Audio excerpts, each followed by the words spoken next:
Now I'm taking a look at two parts today, the Ds35 Lrf 70mm. I've had hands on with this unit for a while now. Good and bad points on this unit will be coming up later. The second part of the video, the new kid on the block, flavour of the month, the Pard Night Stalker Mini 35mm. Again, good and bad points on this unit coming up at the end of the video. Now the Pard Ds35 Lrf 70mm. Now you could say the scope has been surpassed by the Night Stalker 4K. It's got a bigger sensor, but using the Ds35 for a good year now, it's still a pretty good day and night scope. It's sharp and clear, day and night captures, built-in 850 IR, the LRF laser rangefinder. As of yet, I've still not set that up. I'm very lazy. It's recordable and pretty good battery runtime too. And as you can see, nice and clear night captures. The 2K sensor doing well.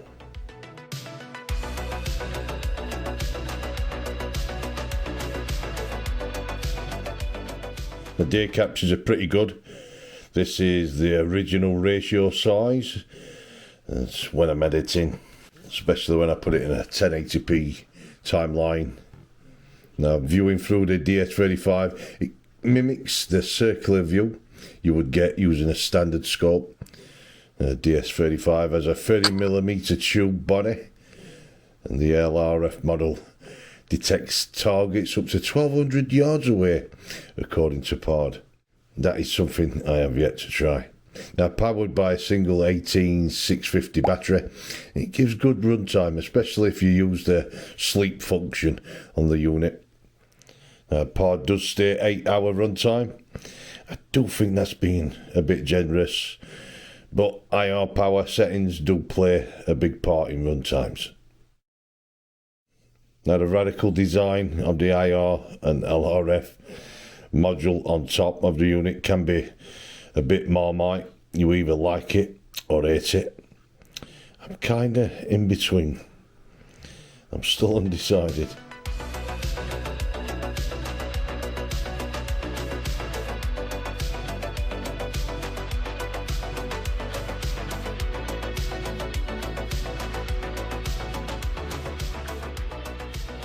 Now, fault I did find on the Ds35, not too serious, but what is an excellent piece of kit. The lens cap is, well, it's pretty pants, to be honest. It took just a month of use and the lens cap came loose on its hinge. Even tightening the small Allen key screw on the hinge door, it still works loose. Compared to the rest of the scope, this cap just feels cheap. Even the opening and closing of the iris on the cap really doesn't feel great.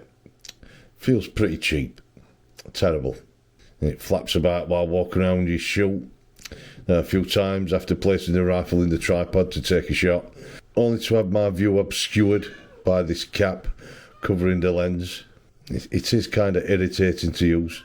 Maybe I should remove this cap entirely. I'm undecided.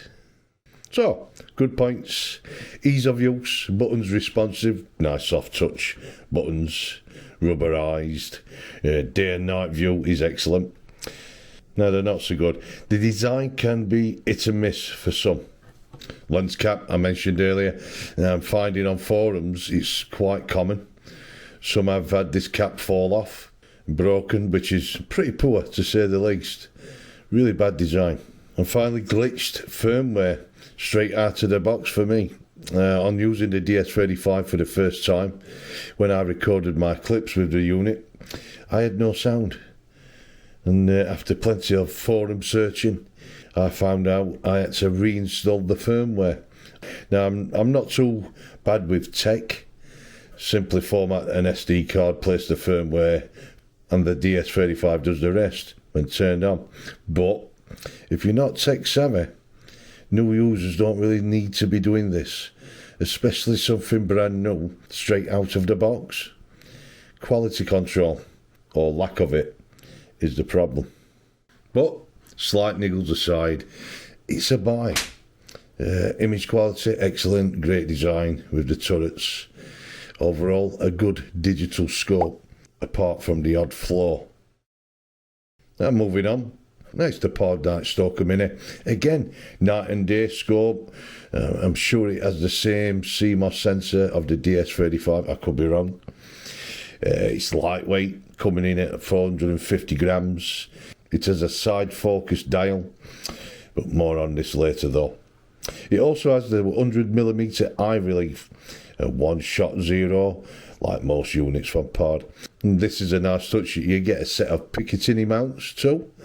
Now these will go with the other 14 Picatinny set mounts I have. Why, when you buy any night vision, you get Picatinny mounts? It'd be nice to get some dovetails for a change. Now the off mount supplied is also a nice touch. And yeah, Picatinny mount. So, the Night Stalker Mini. Yeah, it looks good, looking like a traditional scope. Again, a 30mm tube. Day and night image is excellent. Picture in picture, if that's your thing. Like other models from the Pod, one-shot zero, and you can also store 5 sets of rifle data configurations. Now the thing that's missing is any onboard IR light source, so it basically keeps the price down. But external IR torches can be pretty cheap, and there's plenty on the market to choose from. Coming up, I tried a few IR torches on this night, and all with different results. And again, the Pod lens cap, hopefully this is of better quality. Time will tell, I guess. I do like the rubber tactile buttons on the Pods. They're very responsive too. Got generous eye relief. So yeah, looks pretty good.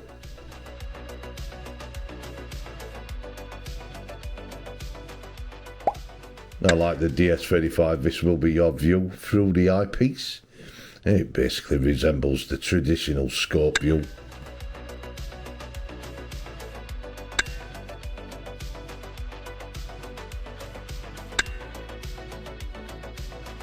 I'm just cycling through the magnification.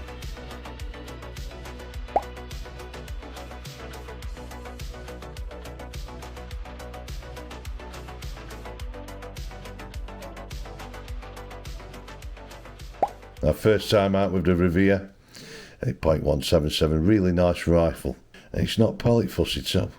I'm liking the field target trophies at this moment in time. Now, add-on IR torch, the PBIR. I've had this torch for a while. Now the coming clips you will see in the image, in the video of that, I'm constantly focusing, trying to get the perfect image. Now if I have one fault with this Night Stalker Mini, is the focus wheel. It's just too sensitive. No problem with the DS35, but the Mini is a different kind of beast. To me, at the time, through the eyepiece, I was getting like a blurry image, just a slight amount.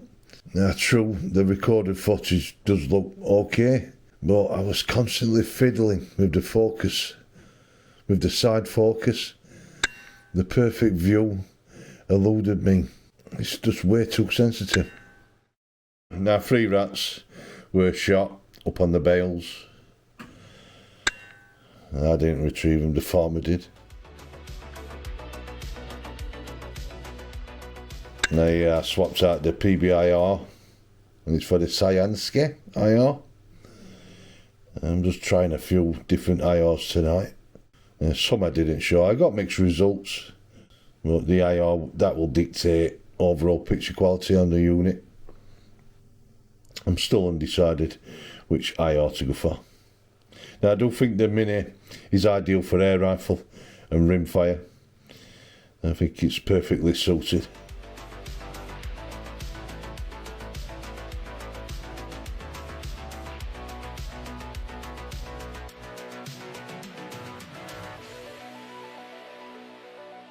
Now we have the reticles. You got 6 to choose from and 4 colours. Now out of the 6 reticles, I find 2 usable. The rest are pretty poor design. but that's purely subjective, personal preference.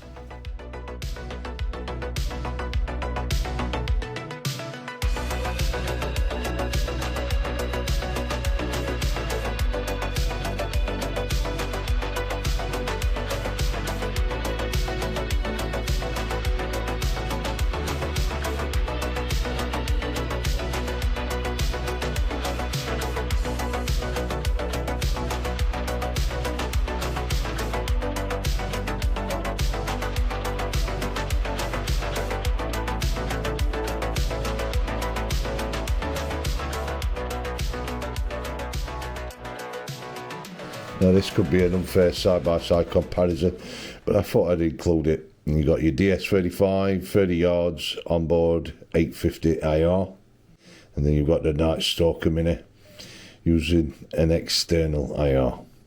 I think that's kind of unfair comparison, to be honest.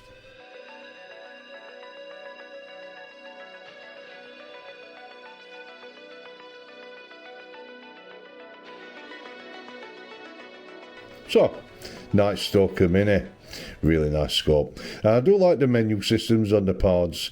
The interactive turret enters the menu on the unit. It's got a nice design, easy to cycle through the menus of the Mini. Now the lens cap, hopefully it doesn't fall off. It's still on, for now at least. So, is it worth your cash? Good and not so good points coming up. Good points, weighing only 450 grams. It's a lightweight option for your rifle. Now being able to save 5 rifle profiles, again, is a nice touch. And the 100mm eye relief makes mounting this scope easy peasy. Now they're not so good. Side focus. Now for me at least, it's way too sensitive. Just couldn't get that sharp image, especially under pressure when quick reactions are needed, especially when ratting. Very fiddly. And the lens cap, hopefully better made this time.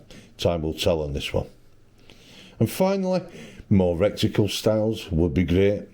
Out of the 6, there's only 2 I personally like. The others for me are either too simple in design or cluttered. Or I'm being a bit picky.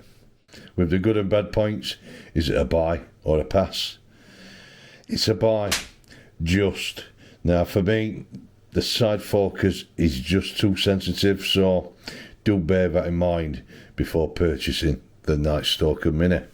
If possible, if it is possible, try before you buy. But yeah, the good does outweigh the bad on this occasion. So, Night Stalker Mini, a pretty good digital day and night scope. Do check them out. So until next time, be safe.